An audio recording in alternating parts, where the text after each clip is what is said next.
And let's finish the second chapter of Witchwater that was interrupted by a phone call as I was reading it. Lynn is in the middle of a conference with herself, and we will go to the question that she was asked and then to her response to it. But isn't there a little bit of excitement in all this for you? Maybe you don't really want to hurt Mrs. Tuggle or ruin her reputation, but you enjoy the suspense. At first, I think that was true when the feeling started last spring. It was just a suspicion that grew a hunch, but now I think I'm more afraid than I am excited. I don't want it to go any further. I want the whole thing to stop. If I wanted excitement, I would have told Mouse right away about the crows following her and everybody else at school, too. Think what excitement that would cause. I could have the whole class stirred up. I could arrange nightly expeditions up to Mrs. Tuggle's house and appoint lookouts all around and hold secret meetings and everything. If it was just a game, that's what I'd do, but it's not. Yet surely you can't really believe in witchcraft. I know that when strange things happen that no one can explain, it doesn't automatically mean that witches are responsible.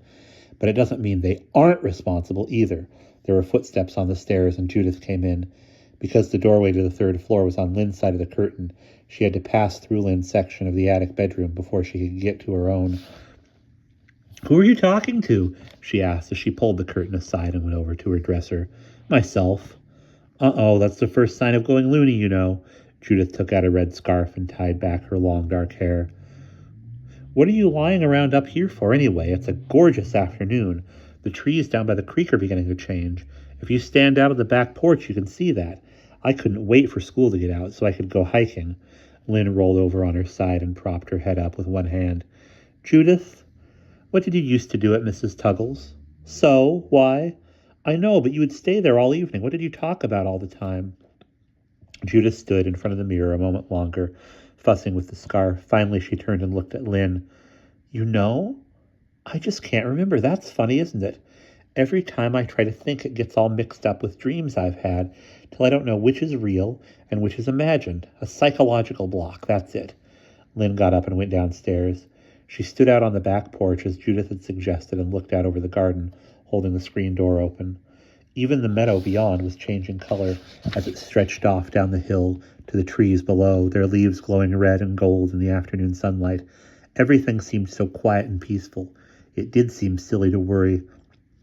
Mrs. Tuggle had lived in the town since she was a young bride of 20, having come over from England with her new husband and her little orphaned brother. Lynn had never heard of the old woman harming anybody. Perhaps she was just getting senile and merely fancied herself a witch. Perhaps all the scary stories of the Hobbyiahs and Boggles she had been reared on had finally addled her mind, and she really thought she had supernatural powers. Maybe it was merely an old woman's way of trying to make herself more important than she really was. Perhaps it was sheer loneliness. The trees were the same, changing color year after year. The houses were the same, the old brick sidewalks. If Mrs. Tuggle hadn't done anyone harm yet, she probably wouldn't now. Yet those crows. Something moved in the bushes below. Lynn looked down but saw nothing, just an undulation of leaves, like the motion of tall grass when a snake wriggles through it. But suddenly a dark object leaped up and dashed up the steps. Mrs. Tuggle's cat leaped to the table along one wall of the porch. It stood for a moment with its tail swishing, its yellow eyes flashing, and then began a slow walk along the table, one paw in front of the other, watching Lynn. When it reached the edge, it turned and started back the other way, like a panther in a cage. There was a flash of something shiny in the cat's fur, something Lynn had not noticed the first time she met the animal. She took a step closer. The cat stopped, watching her come. Something hung about its neck, a collar perhaps. Lynn stretched out her hand. The cat waited. Slowly, Lynn's fingers searched the fur under the cat's chin till they touched a silver chain. Running her fingers along it, she felt a small hanging object, and when she lifted it up, she saw it was engraved with a spider mark on one side. And that is the end of chapter 2.